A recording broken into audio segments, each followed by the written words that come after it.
Good morning, students. Today we will be discussing up the third chapter of first part, that is US hegemony. See, this chapter consists many things which are considered as the base of new world order. देखो बहुत सारी चीज़ें हैं इस chapter में.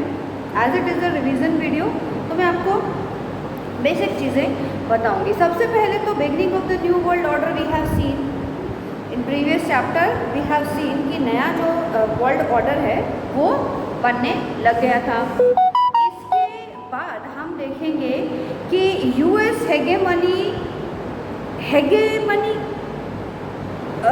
जो है वो पूरे वर्ल्ड पे हावी हो जाती है और वर्ल्ड जो है वो यूनिपोलर हो जाता है. आफ्टरवर्ड्स हमने इस चैप्टर में फर्स्ट गल्फ वॉर देखा, जिसको कि हम ऑपरेशन डेजर्ट स्टॉर्म भी बोलते हैं. मिसाइल अटैक ऑन सूडान है, जिसको ऑपरेशन इनफाइनाइट रीच भी बोलते हैं. वॉर अगेंस्ट अलकायदा है, जिसको ऑपरेशन एंड्योरिंग फ्रीडम भी बोलते हैं. इसके बाद कोलिशन ऑफ विलिंग है, जिसको कि ऑपरेशन इनफाइनाइट रीच भी बोलते हैं. हम देखेंगे व्हाट हेगेमनी क्या होता है.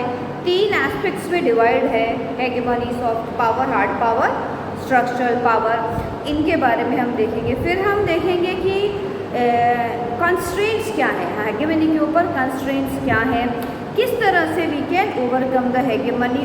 अपार्ट फ्रॉम दैट इंडिया के रिलेशनशिप हेगेमन पीरियड में उसके बाद यूएसए के साथ जो हैं वो कैसे कैसे रहे, ये सारी चीज़ें जो है हम इसमें देखेंगे. Now before starting the chapter कुछ बहुत इम्पोर्टेंट टर्म्स हैं इस चैप्टर में, हम वो डिस्कस करेंगे. लाइक एक टर्म आपको मिलेगी ग्लोबल विलेज. देखो, the concept symbolise the US as the village headman in all the other nations. जो बच गए हैं वो सब नेबर्स हैं. तो ये ग्लोबल विलेज का मतलब है. इसके बाद आप इसमें एक बैंड वैगन स्ट्रैटेजी पढ़ेंगे. देखो बहुत ज़्यादा कंफ्यूजिंग होता है बैंड वैगन स्ट्रैटेजी और बैंडेगन कॉन्फ्रेंस. बैंडेगन कॉन्फ्रेंस जो है वो हुई थी ना उसके लिए, नाम के लिए. ये है band wagon strategy. Band wagon strategy क्या कहती है? बैंड वैगन स्ट्रैटेजी कहती है like we can say the strategy towards the hegemony of US which suggests that instead of engaging in activities opposite to the hegemon power, it is advisable to extract benefit by operating within the hegemon system. bandwagon strategy को हम इस्तेमाल करते हैं किस तरह हेगेमन को overcome किया जाए या किस तरह से हम बचे रहे हेगेमन से, उसके लिए भी. ये हमें क्या बताती है? ये हमें बताती है बैंडवैगन स्ट्रैटेजी जो है ये हमें बताती है कि बैंडवैगन स्ट्रैटेजी जो है ये हमें बताती है कि जितना हमें रिक्वायरमेंट है उतना हम क्या करें, हेगेमन से अपने मुलाकात को रखें, बाकी हम उसमें अलग ही रहें तो ज़्यादा ठीक है. एक और टर्म आपको इसमें देखने को मिलेगी, दैट इज़ क्वालिटेटिव गैप. अब क्वालिटेटिव गैप क्या है? The word signifies US superiority. किसके लिए? In technology than no other power can at present collectively span.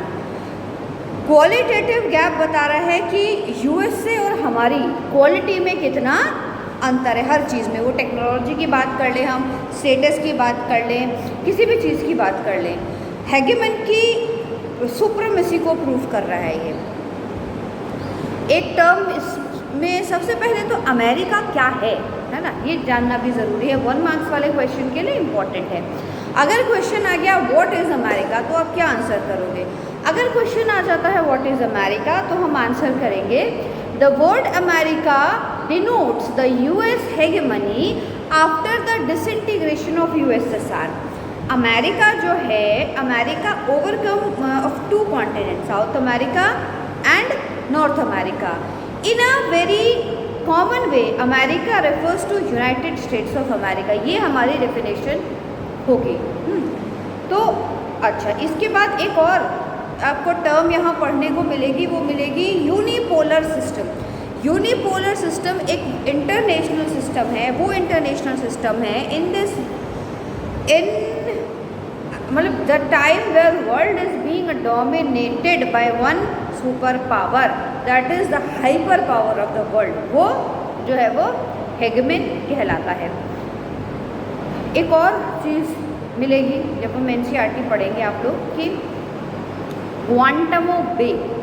ग्वांटामो Bay क्या है? A naval base in Cuba that is being set up by USA which is pioneer.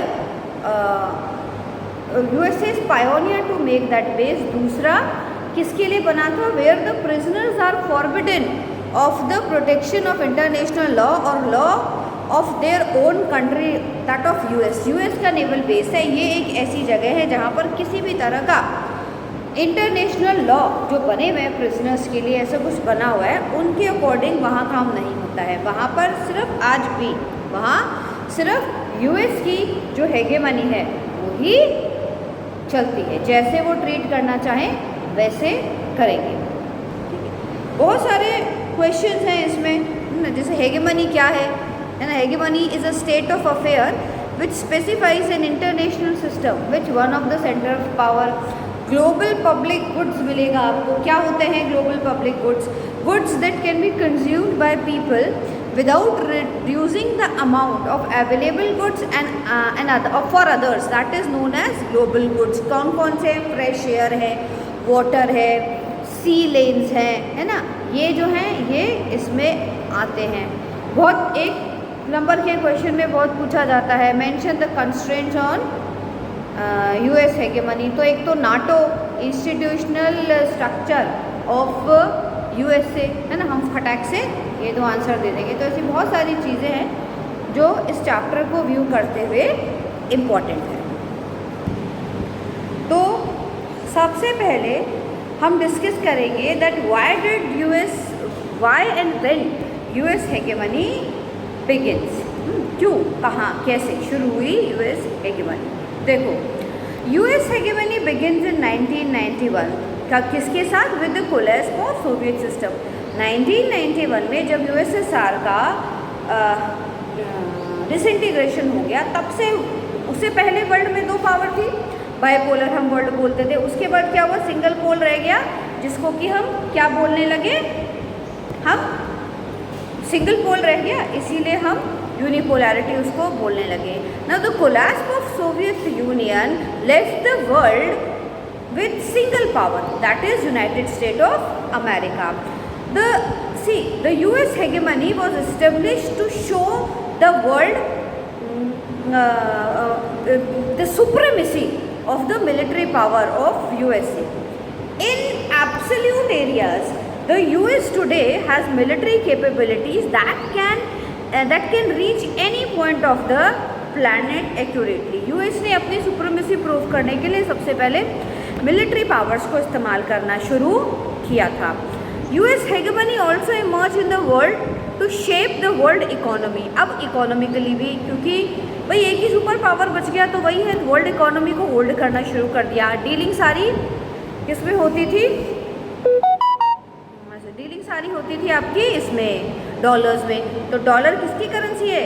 USA की currency है। तो economic power के रूप में भी एक डोमिनेंट पावर होने लग गया। लोगों को मतलब कंट्रीज़ को लगने लगा कि अगर उनको अपना डेवलपमेंट करना है किसी भी सिनेरियो में, तो उनके लिए ये बहुत ज़रूरी है कि उनका ट्रेड पार्टनर कौन हो? यूएसए हो। तो इस तरह से हम देखते हैं चार स्फेयर्स में यूएस की हेगेमनी को हम जो है वो एनालाइज करते हैं। Military power, economic power, political crowd और कल्चरल सुप्रीमेट। जब ये इकोनॉमी जिसके हाथ में होती है, ऑटोमेटिकली पॉलिटिकल एजेंडा उसका ज़्यादा सही माना जाता है। ये एक ट्रेंड है हमारे यहाँ का। अब किस तरह से यूएस हेगेमनी जो है वो इस्टेब्लिश हो गई, या वी कैन से वो क्या प्रोसेस था बाय विच यूएस हेगेमनी जो है वो गॉट एस्टेब्लिश्ड। देखो, the US hegemony led to the emergence और belonging to the new world order, ये हमने देख लिया था। Now the process of the establishment of US hegemony, it started in August 1990 when Iraq invaded Kuwait, शुरू तब से ही हो गया था। अब it was rapidly occupied and subsequently made a part of it. अब United State tries its all diplomatic avenue to convince Iraq to quit its aggression, but it failed. Henceforth क्या हुआ? UN mandated the liberation of Kuwait by force. उनका military का इस्तेमाल जो है वो करना पड़ा वहाँ से उन्हें बाहर निकालने के लिए।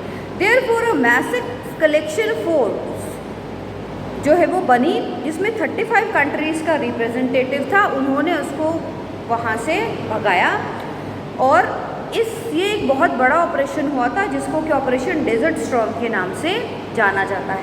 तो एक्चुअली वहाँ से हम देखते हैं कि यूएस की हेगेमनी जो है वो एस्टेब्लिश होती चली जाती है।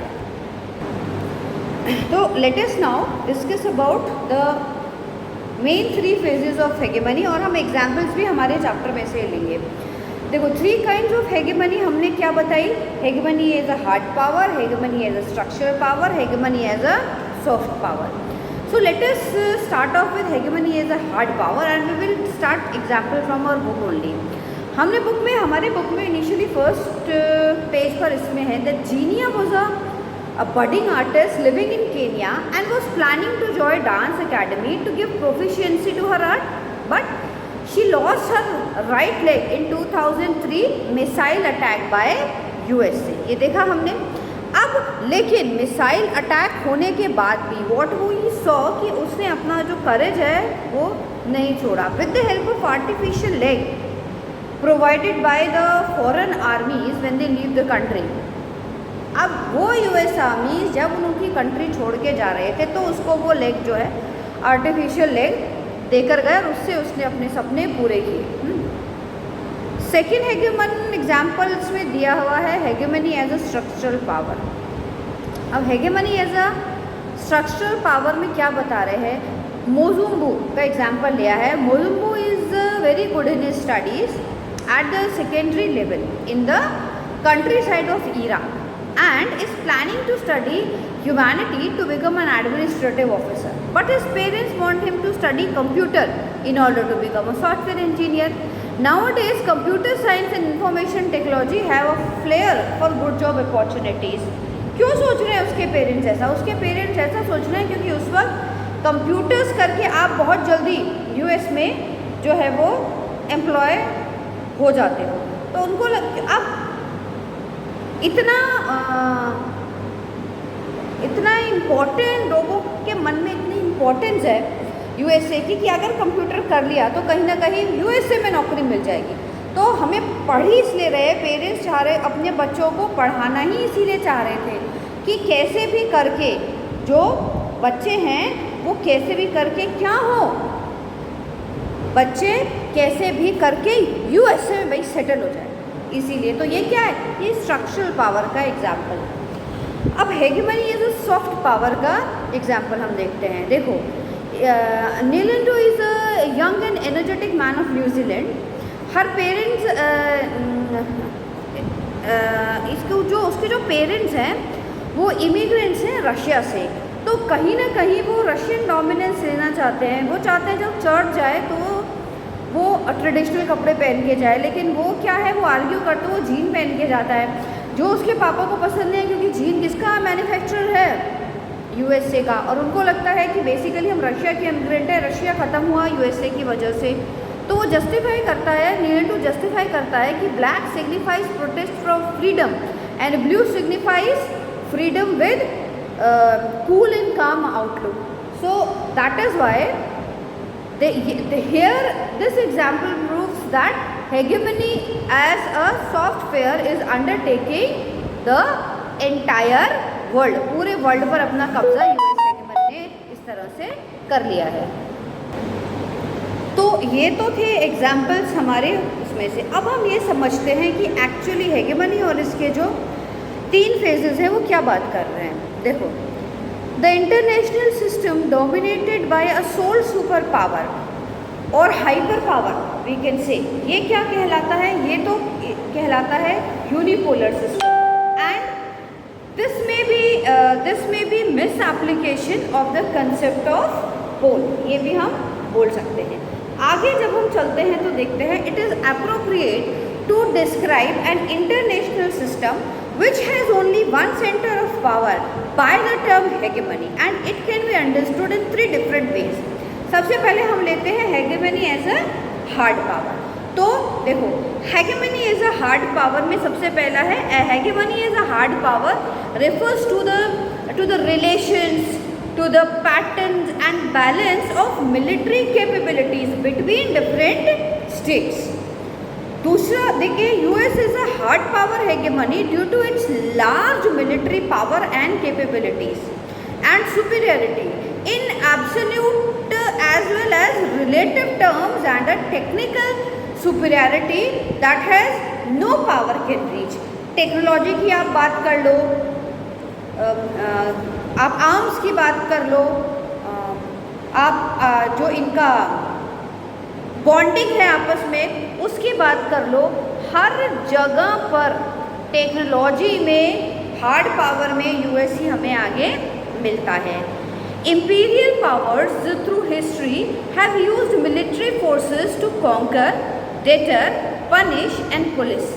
Now US is capable at poking too. ये चीज़ें तो हमने देखी ही, लेकिन यूएस क्या है, इन सारी चीज़ों के अलावा यूएस की military force are very good in poking their nose in others matter too. और ऐसा नहीं है कि they are only poking their nose in others matter, लोग मान भी रहे हैं उस चीज़ को। सेकेंड जो हम इसका स्ट्रक्चर देखते हैं वो स्ट्रक्चर हम देखते हैं hegemony as a structural power. देखो the hegemon must possess both ability and desire to establish certain norms for order and must sustain the global structure। ये तो पहली चीज़ है, इतना इकोनॉमिकली साउंड और पावरफुल होना चाहिए हेगेमन कि सारी दुनिया जिसको हम बोलें वो उसके झंडे के नीचे काम करे, और ऐसा हो भी रहा है। Now the hegemon does this to its own advantage. ऐसा नहीं है कि वो सारी दुनिया का भला करना चाह रहा है, वो सिर्फ अपनी एडवांटेज के लिए ऐसा कर रहा है, but often to its own relative determined as competitors take advantage of the openness to the world economy without paying the cost in maintaining its openness। अब अपनी सुप्रीमेसी प्रूव करने के लिए हम देखते हैं यूएस ने कंप्यूटर आईटी सेक्टर यूएस की देन है, बहुत सारे लोग वहाँ पर गए, हमारे भी कंट्री के बहुत सारे लोग गए, उनमें से बहुत सारे ऐसे भी थे जो वहाँ जाकर उस टेक्नोलॉजी एडवांस को सीख कर अपने यहाँ गए। तो इतनी ओपननेस उन्होंने दिखाई कि देखो आईटी सेक्टर वालों को सबसे अच्छा सैलरी हम पे करें, हालांकि कर रहे हैं, इसमें कोई डाउट नहीं है, लेकिन बहुत सारे पैट्रियोटिक सिटीजन्स ऐसे भी रहे जो वहाँ की टेक्नोलॉजी को वहाँ लेके आ गए। तो उनकी ओपननेस जो थी वो कहीं ना कहीं उनके अपोजिट यहाँ काम कर गई। जैसे यूएस से as a structural power as a hegemon provides general public goods like sea lane communication, internet, economic trade and all। ये सारी चीज़ें यूएस की देन है वर्ल्ड को। World trade organisation, IMF, they are the products of US. और किसमें इस आपका जो है ब्रेसवुड वुड सिस्टम जो है वो भी हमारा इकोनॉमी का बेस्ट सिस्टम माना जाता है, वो भी हमें जो है वो इसी की देन है। तो बहुत सारी चीज़ें वो अपनी सुप्रीमेसी को मेंटेन करने के लिए भी करता है।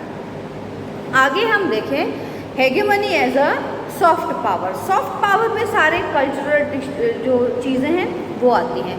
तो हम देखते हैं that hegemony as a soft power is about the capacity to manufacture consent. Now hegemony implies class ascendancy in the social, political as well as in ideological sphere too। Hegemony arises when the dominant class of a country can win the consent of dominated class by persuading the dominant class to view the world in a manner favorable to the dominant class। तो ये US कर ही रहा है। हम हर चीज़ के लिए किसकी तरफ देखते हैं? हम हर चीज़ के लिए यूएस की तरफ देखते हैं। अच्छा, we look toward west policy, है ना, ये है हमारी। वो लोग जैसे कपड़े पहन रहे हैं, अच्छा हम भी ऐसे ही पहनेंगे। वो लोग ऐसे रह रहे, हम भी ऐसे ले लेंगे। India was known for its joint family, लेकिन अब क्योंकि यूएस में न्यूक्लियर फैमिलीज़ हैं तो भैया हमारे भी यहाँ भी न्यूक्लियर फैमिलीज़ का चलन हो गया। कई जगह पर हम देखते हैं बिना सोचे समझे जो है वो लोग ऑप्ट कर लेते हैं उन चीज़ों को, बिना दिमाग में ये चीज़ लाए कि ये हमारे लिए ठीक है, क्या वाकई में हम जो ये करेंगे ये ठीक होगा, हमारे ट्रेडिशन जो हैं क्या वो गलत हैं, बिना इन चीज़ों को दिमाग में लाए हुए। ऐसे ही खाने पीने में देखो, पिज़्ज़ा बर्गर ये हमारा खाना नहीं है, कोल्ड ड्रिंक ये हमारा खाना नहीं है। हमारे यहाँ तो शिकंजी पीते हैं, वो हम पीते नहीं आजकल फैशन में आके। तो हर चीज़ के लिए people started looking towards west. ये कई जगह ये फ़ायदेमंद भी रहा और बहुत सारी जगह जो है वो नुकसान में भी इसकी वजह से कंट्रीज़ जो हैं वो रहे। अब ये तो था, इन सब चीज़ों के थ्रू जो है वो अपना डोमिनेंस जो है यूएस प्रूव करता रहा है। अब हम बात करते हैं वो कौन कौन से कंस्ट्रेंट्स हैं अमेरिकन पावर के ऊपर जिनकी वजह से हम लोग बचे हुए हैं, जिनकी वजह से आज तक वर्ल्ड को टेक ओवर नहीं कर पाया यूएस से, हम ये कह सकते हैं। देखो, we say that institutional architecture of America state itself possesses constraints on American power. दूसरा, a system of division of power between the three branches of government, it places a significant brakes upon the unrestrained and immoderate exercise of America's military power by the executive branch. Like domestic constraints, there is a deep spectrumism regarding the purpose and method of government in American political culture. NATO, सबसे important है NATO. NATO can moderate the exercise of American power today, क्योंकि NATO के जो member हैं उनके against में तो US कुछ कर ही नहीं सकता। तो नाटो भी एक बहुत बड़ा जो कंस्ट्रेंट है वो निकल के सामने आता है।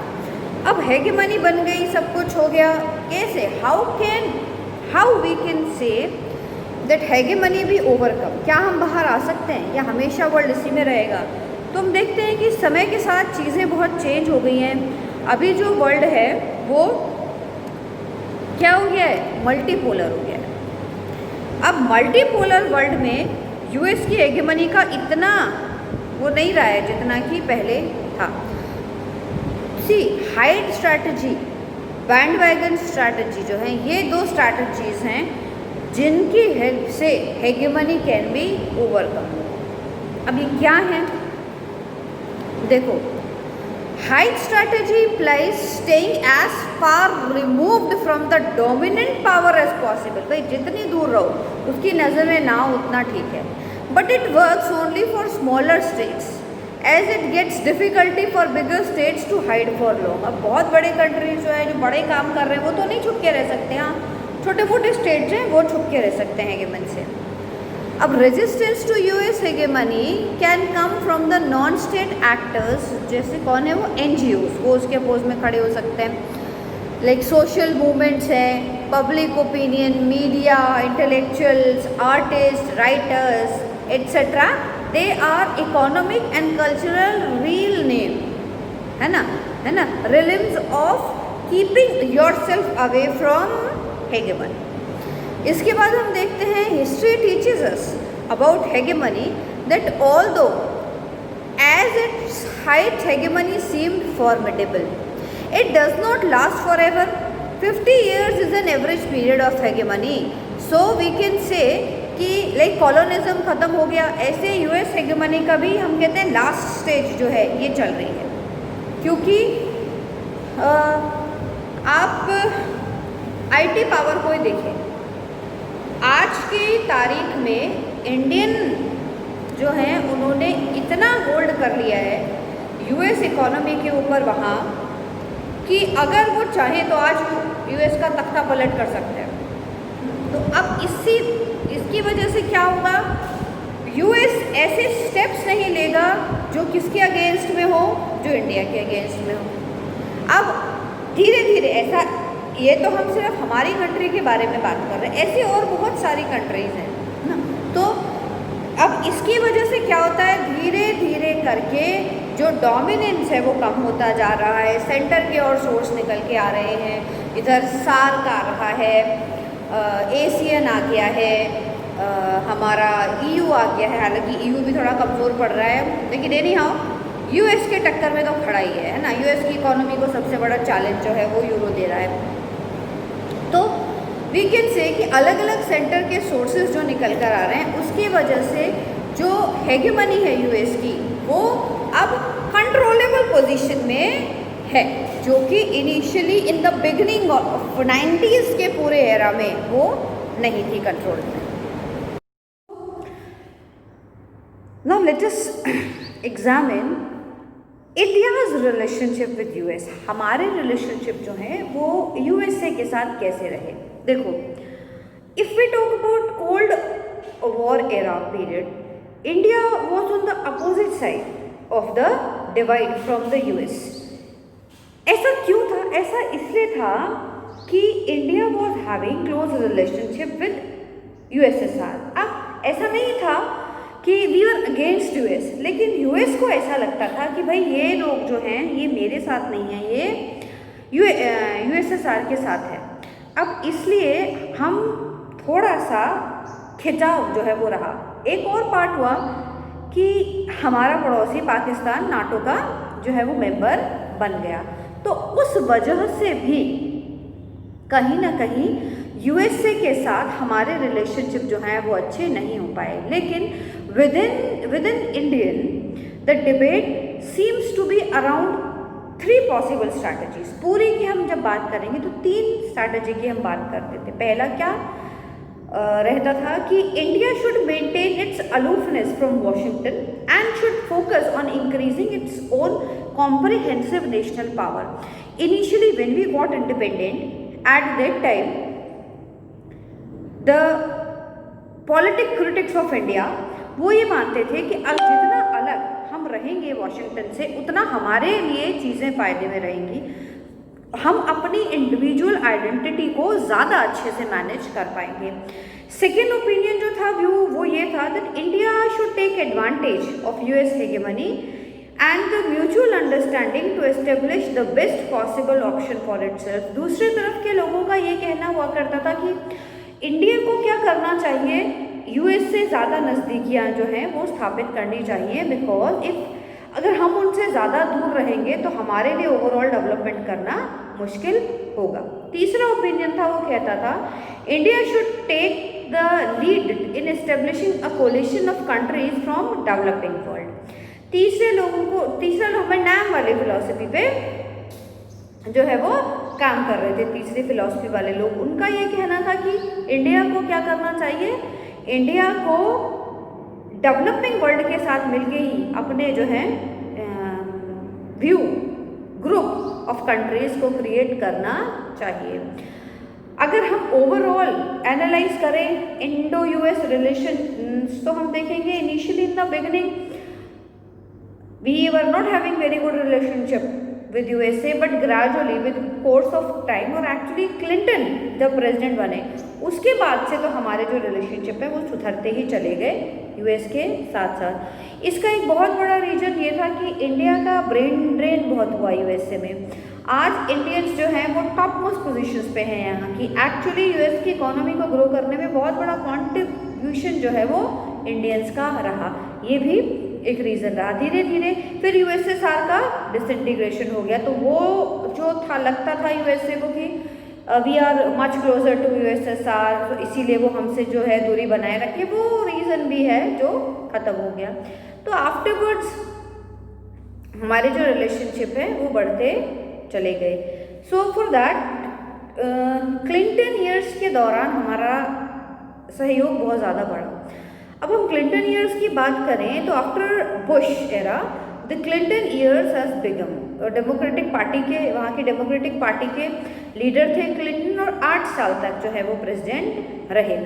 Clinton campaigned on domestic rather than foreign policy leaders. इससे पहले जो जितने भी प्रेसिडेंट हुए उन लोगों का क्या रहता था कि आउटर वर्ल्ड को कंट्रोल कैसे करना है इस पर ज़्यादा ध्यान रहते थे, जबकि क्लिंटन जो है वो सॉफ्ट इश्यूज पर ज़्यादा काम करते थे। अब उनको लगता था कि इंटरनल डेवलपमेंट कैसे हो कंट्री का ये देखना ज़्यादा इम्पोर्टेंट है। His government tended to focus on soft issues like democracy promotion, climate change in the world trade rather than hard policies of the previous presidents, है ना, like military power and security. इन चीज़ों की बजाय बाकी soft issues के ऊपर ज़्यादा अच्छे से उन्होंने जो है वो ध्यान दिया। क्लिंटन एरा में क्लिंटन 2 बार इंडिया भी आए, इंडियन प्रेसिडेंट प्राइम मिनिस्टर सभी उन्होंने भी वहाँ की जो है वो विजिट करी। ऐसा नहीं है कि मिलिट्री ऑपरेशंस हुए ही नहीं क्लिंटन के टाइम में, 2 मेजर मिलिट्री एक्शंस हुए क्लिंटन एरा में। एक तो था in response to Yugoslavia's action against the predominantly Albanian population in Kosovo. वहाँ पर क्या था, the NATO air force led by USA bombard and targeted around Yugoslavia. Yugoslavia ने जो है वो तंग कर रहे थे कोसावा को। कोसावा नाटो का मेंबर है तो क्लिंटन फोर्स को तो वहाँ पहुँचना ही था। दूसरा जो सबसे इम्पोर्टेंट हुआ वो था ऑपरेशन इनफाइनाइट रीच। ये बहुत इंपॉर्टेंट एपिसोड था। अब ये किसके, it is in response to the bombing on US embassies in Nairobi, Kenya, और भी एक जगह हुई थी दार इस्लाम यहाँ पर। अब तंजानिया में क्या हुआ, 1998 में अलकायदा ने रिस्पॉन्सिबिलिटी ली थी इसकी, तो क्लिंटन ने operation infinite reach series of हम बोलते हैं ना cruise missile strike on al Qaeda terrorist were targeted in Sudan and Afghanistan. और इस ऑपरेशन में 95% अलकायदा को ख़त्म कर दिया गया था यूएस फोर्सेस के द्वारा। तो इसके अलावा क्लिंटन ने पूरे वर्ल्ड में कहीं ऐसा मिलिट्री अपना डोमिनेंस जिसको हम बोलेंगे ना वो शो करने की या प्रूव करने की कोशिश नहीं करी। 2 और एक बहुत इम्पॉर्टेंट चीज़ें हैं इस चैप्टर में। पहला तो है 9/11 and global war on terror. ये कैसे शुरू हुआ, ये चीज़ें बहुत इम्पॉर्टेंट हैं। अब देखो 9/11 का जो एपिसोड है वो बहुत ही इम्पॉर्टेंट एपिसोड है इन द वर्ल्ड हिस्ट्री, है ना, वर्ल्ड पॉलिटिकल हिस्ट्री में बहुत इम्पॉर्टेंट है। अब ये क्या था, अब व्हेन वी टॉक अबाउट 9/11 तो देखो 9/11 क्या था। द 9/11 अटैक वो was considered one of the major human disaster के रूप में इसको कंसिडर किया जाता है। On 11 September 2001, 19 hijackers hailing from a number of Arab countries, they took control over the 4 American commercial aircrafts shortly after they take off and flew them into important buildings of US। 19 hijacker थे जिन्होंने 4 इन aeroplanes को अपने under control लिया और 4 target इन्होंने करे। क्या क्या थे, 2 एयरलाइंस जो थी they were crashed into the north and south tower of world trade centre in New York, crash भी हो गया कर दिया उन्होंने। 3rd एयरक्राफ्ट जो है that was crashed into the Pentagon building in where US defence department headquartered, US के defence department Pentagon building उस पर करा था। 4th एयरक्राफ्ट जो था it was actually targeted on the Congress, on the US Congress, उसको target कर रहा था लेकिन वो पहले ही क्रैश हो गया। इसको 9/11 के, इस एपिसोड को 9/11 के नाम से जाना जाता है। The 9/11 attack kills nearly 3,000 people. The shocking part of the Americans was that they have been compared to the British burning of Washington DC in 1814 and the Japanese attack on Pearl Harbor in 1941. इन दो incident से इसका comparison किया गया, इतना बड़ा ये attack consider किया गया था. However, in terms of loss of life की हम बात करें तो 9/11 जो है was the most severe attack on US soil since the founding of the country. 1976 में US की फाउंडिंग है, तब से लेके अब तक उन्हीं की धरती पर किसी और ने उन्हें आके मारा हो इस इतनी बड़ी संख्या में, ऐसा पहली बार हुआ था. अब रिस्पॉन्स क्या रहा? अब यूएस भी चुप बैठने वालों में से तो था नहीं. रिस्पॉन्स क्या रहा इसका? The US response to 9/11 was very swift and furious. The then President Bush had a much harder view of US interests and of the means by which to advance them. Bush junior जो है, senior जो है, वो उस वक्त president थे और वो इन सब चीज़ों के लिए मतलब बहुत ही कहते हैं ना तिलमिला गए, करना है कुछ इनका. अब इन्होंने क्या किया? As a part of its global war और terror, the US launched operation enduring freedom against all those suspected to be behind this attack, mainly Al Qaeda and Taliban regime in Afghanistan. अब उन्होंने शक के आधार पर उन लोग मतलब अच्छा यूएस का प्योर हेगेमन टाइम चल रहा था, उन्होंने सोचा इन्हें भी कौन कर सकता है कौन नहीं, जिस जिस पर शक था, शक के बिना पर उनके अगेंस्ट एक्शन जो है वो लेना शुरू कर दिया. अब क्या हुआ?